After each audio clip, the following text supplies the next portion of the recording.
In the days to come, the mountain of the Lord's house shall be established as the highest of the mountains, and shall be raised above the hills.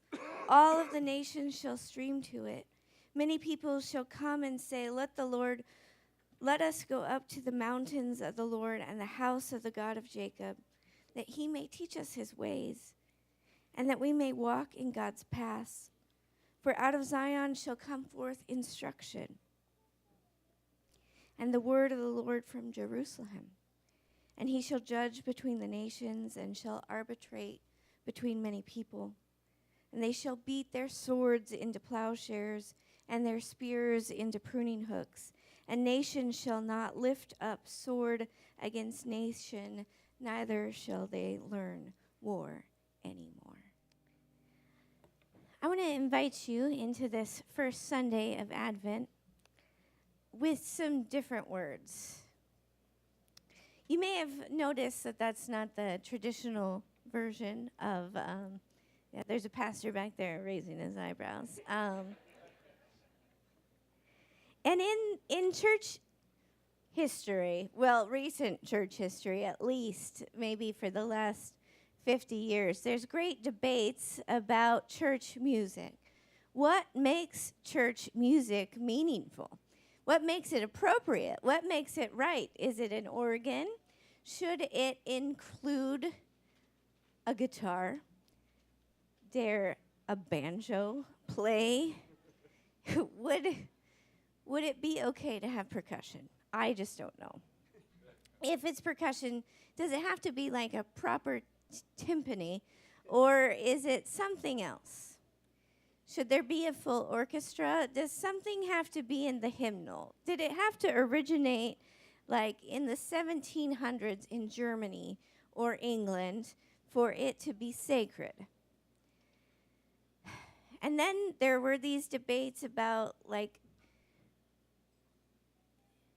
I don't know, traditional music with a hymnal, with proper notation.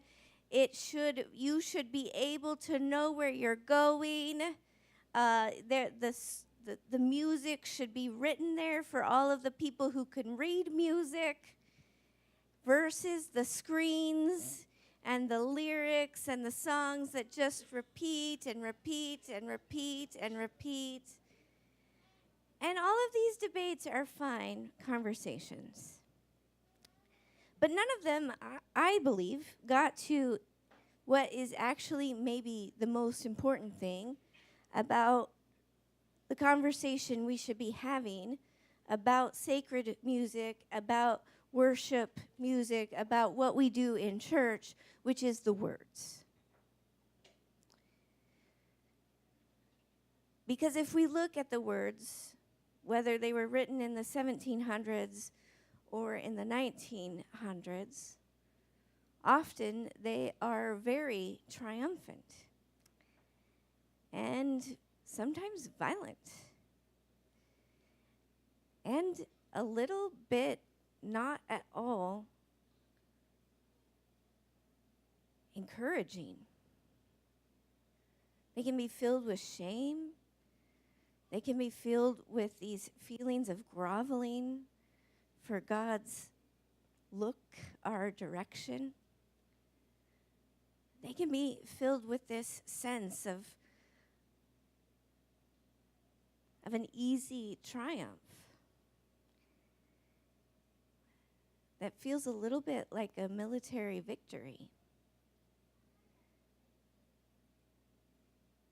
And for some of that, it is truly written in that way. Like God Save the Queen and God Save the King is a hymn sung in church with an organ. And probably not what Jesus would do if you're looking at your bracelet and trying to decide. Like if that's your plumb line, I'm just going to go with probably not. These words are important. These words matter. These words like, "Oh, come all you faithful," I do love this song. And there might have been some spaces where it was written by a bit of an underdog. someone who maybe wasn't allowed to practice the fullness of their Catholic identity within the context of England. But that's not exactly where it ends up. It ends up bold and triumphant on big organs, and I do love it. I love it so much. It is the way to begin a Christmas service. It should probably be played big and loud and proud, but I was singing it in the car with Lila to Faith Hill. And she, of course, had an orchestra and probably an organ and probably a full choir, proper. And the words just kept bothering me.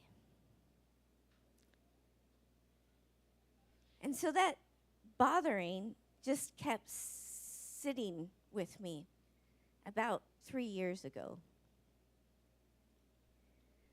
And so I began imagining, what if the words were a little different? What if the words connected a little bit more to the words that we find in our faith, to the words that inspire us to be present, to show up in bold ways, in courageous ways, for this modern faith that calls us to be justice-seeking people.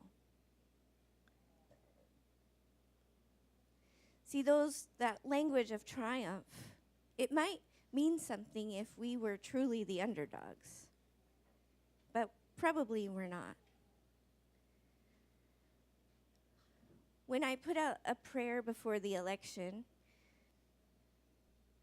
someone commented, Trump 2024, Jesus is Lord. And I was like, oh, Mary, that's not what Jesus is Lord means. Jesus is Lord comes from a time when the very earliest Christians were using it in an extraordinarily courageous and rebellious way. They are much more Luke Skywalker than Darth Vader, let's be clear. Jesus is Lord is a way of folks saying Caesar is not. It is a criminal resistance to the empire. Jesus is Lord, King of Kings, Lord of Lords. This is language from early Christianity that means something raucous and rebellious. And I'm not sure it always means that when we sing it with an organ and a timpani and all kinds of trumpets. And so what would mean that for us today? What would call us to that today? We also have this language in this hymn from the 1700s that really echoes the creeds. Like the second verse almost entirely seems to be like plagiarizing the Nicene Creed, which is fine if you are really into creeds. But like Jesus didn't say, hey everybody, I'm going to teach you a creed to memorize. Jesus invited folks to hear the Beatitudes. Blessed are the poor. Jesus invited folks to hear a prayer that didn't have one I, but had this common language of our daily bread, our work of forgiveness,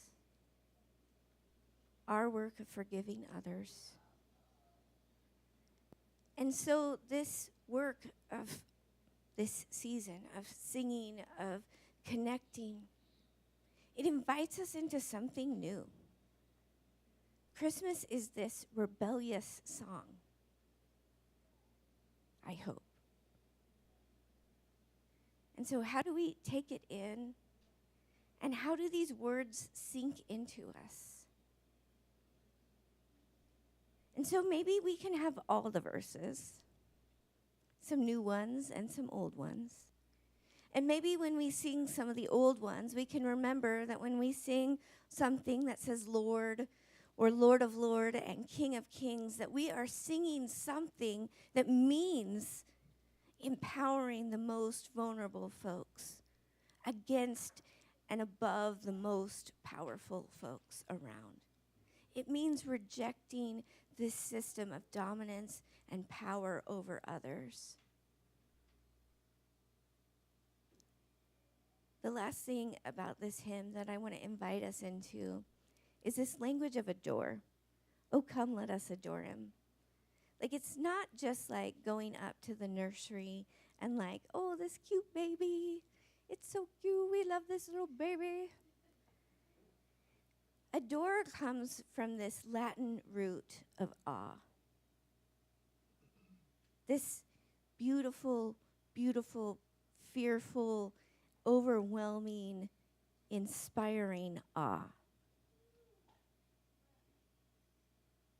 And so when we say, come let us adore him, come let us stand in this space of awe that is so powerful and so bold that it might feel a bit overwhelming and probably a little bit scary, if we're honest. That's the root of this song. May we have the courage to feel it. Jesus inherited these ancient songs from prophets like Isaiah that talk about beating the implements of war into the tools that create life from the soil. It is a big and empowering dream. It feels almost impossible. This inspiring, this overwhelming awe. It takes relentless courage to get there.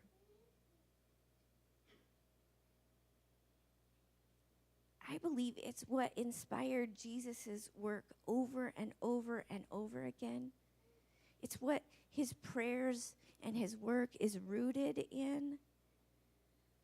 It's what those early Christians sensed when they said Lord of Lords and King of Kings, or when they said Jesus is Lord and not Caesar. They shall beat their swords into plowshares and their spears into pruning hooks. Nations shall not lift up sword against nation, neither shall they learn war anymore. It is about this world that is so just. There is no need for implements of violence and implements of war.